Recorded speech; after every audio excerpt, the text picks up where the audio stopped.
It's been exactly 1 year since the day my husband Eric caught me in bed with someone else, my boss Mark. That day was the beginning of the end of everything I thought I knew. Eric wasn't just my husband. He was my best friend.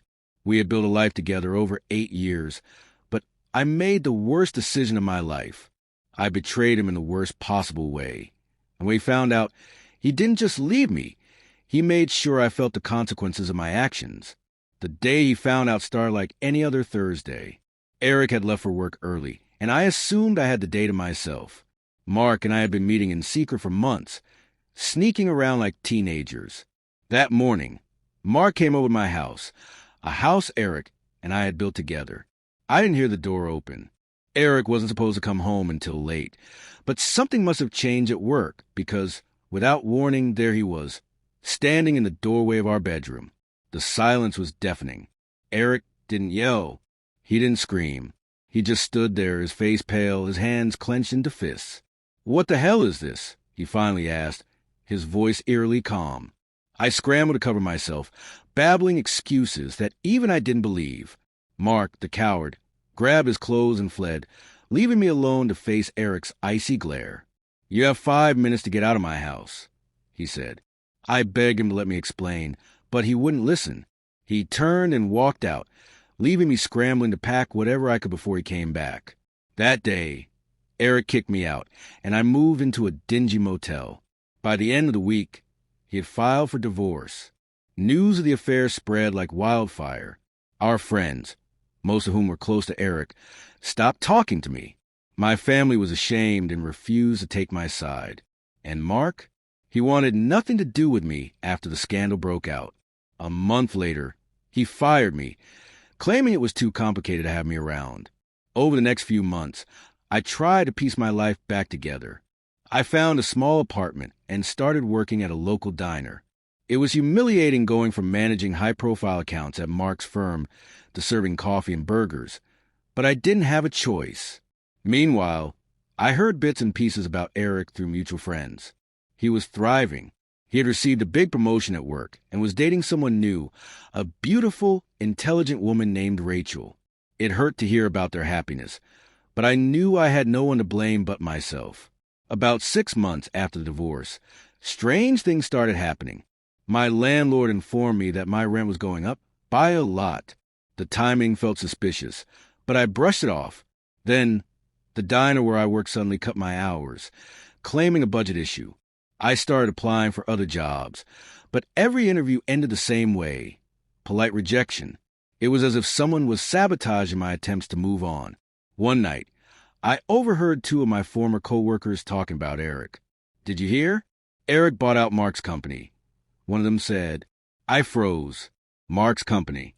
The same company where I had worked. The same place where Eric had caught me cheating. I couldn't believe it. Eric had always been ambitious, but buying out Mark's company felt personal. And then it hit me. This wasn't just business. This was revenge. Eric had used his resources and connections to ruin Mark. He had taken over the company, effectively demoting Mark to a powerless figurehead. But it didn't stop there. As I dug deeper, I realized that Eric had orchestrated the other misfortunes of my life. 2.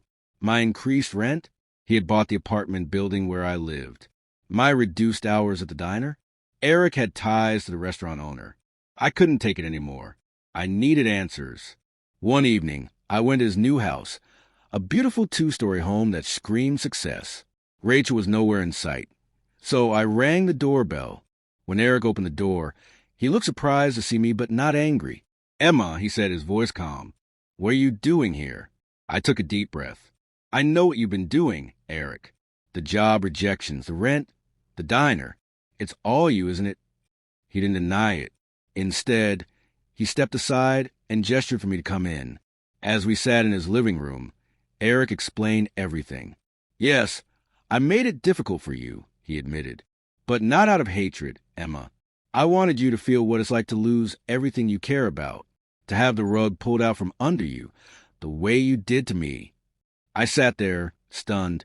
"And Mark?" I asked. Eric smiled faintly. "Mark thought he could take what was mine and get away with it. I made sure he learned otherwise. His company is mine now. He works for me, answering to people who know exactly what he did. Eric leaned forward, his expression softening. I don't hate you, Emma. I don't even think about you anymore. But I needed closure, and now I have it.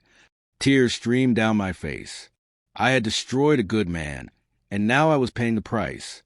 That night, I went home and stared at my reflection in the mirror. I didn't recognize the person I had become, but for the first time in a year, I felt a spark of determination. Eric had moved on, and it was time for me to do the same. I started going to therapy, not just to deal with my guilt, but to rebuild my life. I enrolled in community college, hoping to start a new career.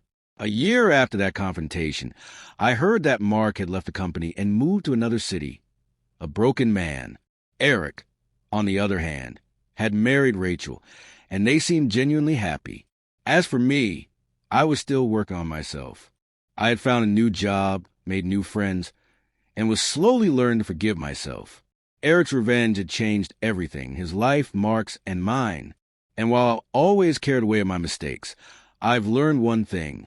Betrayal comes with consequences, and sometimes those consequences can follow you for a lifetime.